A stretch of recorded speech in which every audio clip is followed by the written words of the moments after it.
사설. 문 관련 의혹들은 왜 죄다 법망을 피해가나?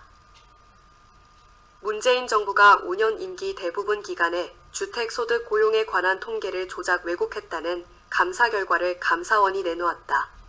조작은 청와대 지시나 압박에 따라 이뤄졌고 장하성, 김수현, 김상조 등 문정부 청와대 정책실장 전원이 연루됐다고 한다. 이 감사 결과를 보고 그 행태의 개탄을 금할 수 없으면서도 한편으로 결과 발표가 왜 이렇게 늦었는지 의문이 든다. 감사원이 이 의혹에 대해 감사에 착수한 것이 2022년 9월인데 2년 7개월 만에야 최종 결과를 내놓았다. 조작 규모가 방대하고 관련자가 많다고 하지만 결과 발표가 늦어도 너무 늦었다. 이 사건은 수사도 지체된 대표적 사건이다. 이 사건으로 김상조 전 실장 등 11명의 공직자가 기소됐으나 아직까지 1심 재판도 끝나지 않았다. 수사 재판 감사가 늦어진 것은 이 건만이 아니다. 문재인 정부의 핵심 인사와 고위 공직자들이 연루된 중대 범죄 10여 건 대부분이 아직까지 수사 재판 또는 감사가 진행 중이다.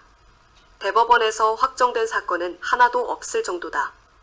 월성 원전 1호기의 경제성 평가 결과를 조작한 사건은 2021년 6월 백운규 전 산자부 장관 등 관련자를 처음 기소한 지 4년이 다 됐지만 아직 1심 결과도 나오지 않았다. 서해 공무원 비격 은폐 의혹, 사드 기밀 누설 의혹 등도 이제야 1심 재판이 진행 중이다. 아직 수사가 진행 중인 사건도 적지 않다. 검찰이 문 전 대통령의 전 사위 서모 씨의 타이스타제 특혜 채용 의혹을 수사 중이지만 문 전 대통령 측은 조사 자체를 거부하거나 서면 조사에 답변하지 않는 방식으로 시간을 끌고 있다. 2021년 12월 한 시민단체가 고발해 수사에 착수한 사건인데 4년이 지났지만 아직 핵심 피의자 조사조차 못한 것이다. 울산시장 선거 개입 사건도 아직 임종석 전 대통령 비서실장과 조국 전 조국혁신당 대표에 대한 수사를 마무리하지 못했다. 다른 피의자들은 늑장 재판 탓에 국회의원 임기를 다 마칠 정도였고 그나마 최근에 무죄가 났다. 이 모든 의혹의 핵심 책임자는 문 전 대통령인데 단 한 차례도 제대로 수사받지 않았다. 기이한 일이다. 감사든 수사든 재판이든 신속하게 해야 하는 게 원칙이다.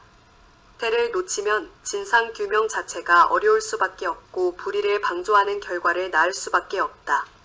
감사원이나 검찰, 법원 모두 정치적 고려 없이 사실관계를 규명해야 할 책임이 있는데 권력과 정치적 상황을 고려하는 모습이 역력하다.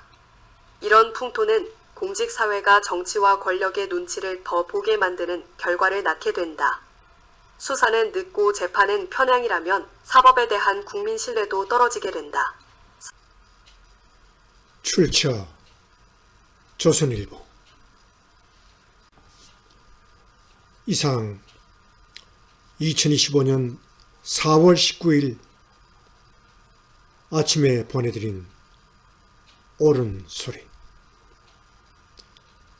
문 관련 의혹들은 왜 죄다 법망을 피해가나 라는 조선일보 사설이었습니다.